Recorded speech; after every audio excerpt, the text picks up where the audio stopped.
branch of HMV in 1766. Sorry? Oh, I'm wearing glasses here, Jesus.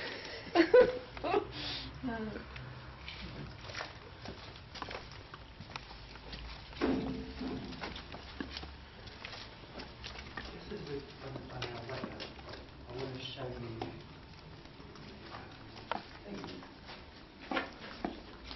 these. The old weather vane. This is the weather vane that's come off. It would take it down. Every few years we have to take the weather vane off because it's mostly very thin metal and copper. Yeah. And usually that bit there is 192 foot up in the air. Jeez. And just for safety reasons, we've got to take it down, we've got to test the metal and make sure that everything is okay. If it's not okay, obviously we can't put it back up until it is okay. But this is the sort of thing that goes on. This, as you see, is just one huge tube. This one, but it's always here on the way outside. Well, that one was always here. This one, now this is an odd one.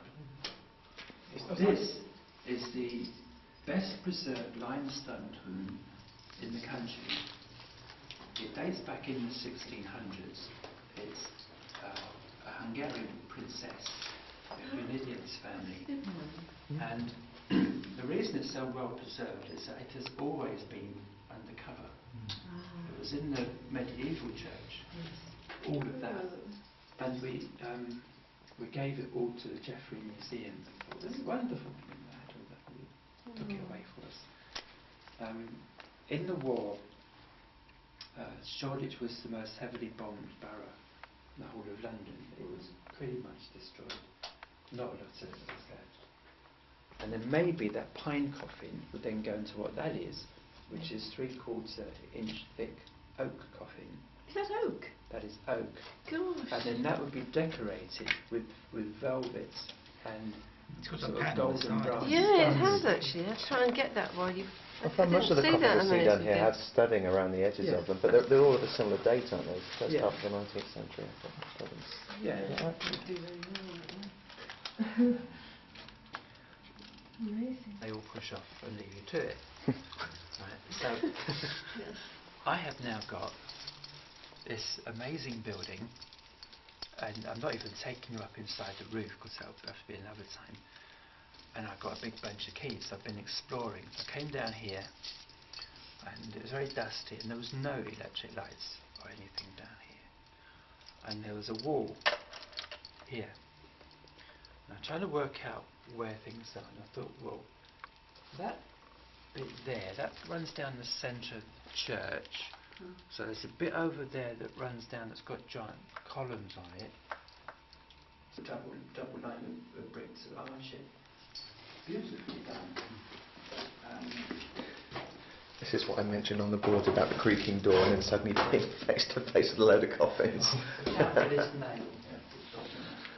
This is a very typical family vault which is not disintegrated. Stand back here. So you'd have sort of granddad and parents. This is the coffin of a 14-year-old girl called Mary, and you have younger children stacked at the back. And I don't know if you could see that there, that all of this would have been velvet material, and then beautiful studs. This would have looked sort of purple colour when it was done. You have a little metal nameplate on the end. Never found it. We've never got the drawings. How to get him in the coffins from here? I mean, there's no way down, is there? Must be No, there's no steps or ladders or anything. Oh no. You can see how every now and again that lot would come over and there'd be this big bang and crash, and something more damaging has happened.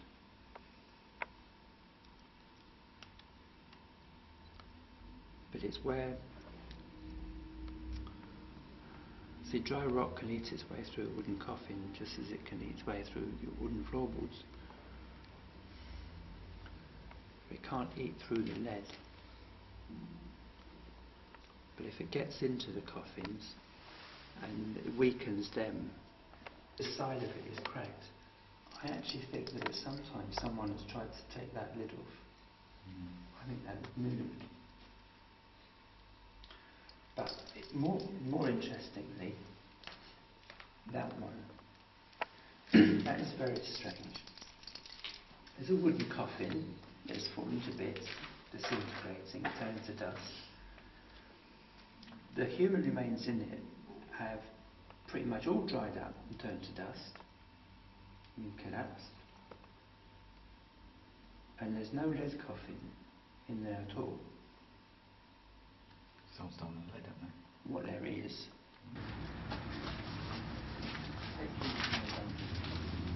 Watch your head.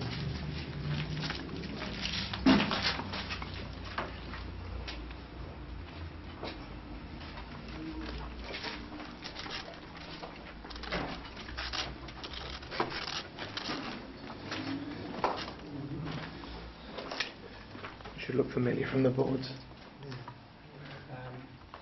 You can see back here the outline of the lead coffin.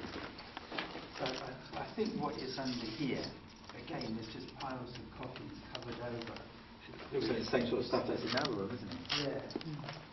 So I think the whole of this crypt was like this until we put down. When we was outside, and I pointed to that grill and said, remember this, that was where we were on the other side of it. We are now under the portico. The main front door of the church is behind me. There we are, the tour of St Leonard's Church is finished, and this is the site of the mortuary.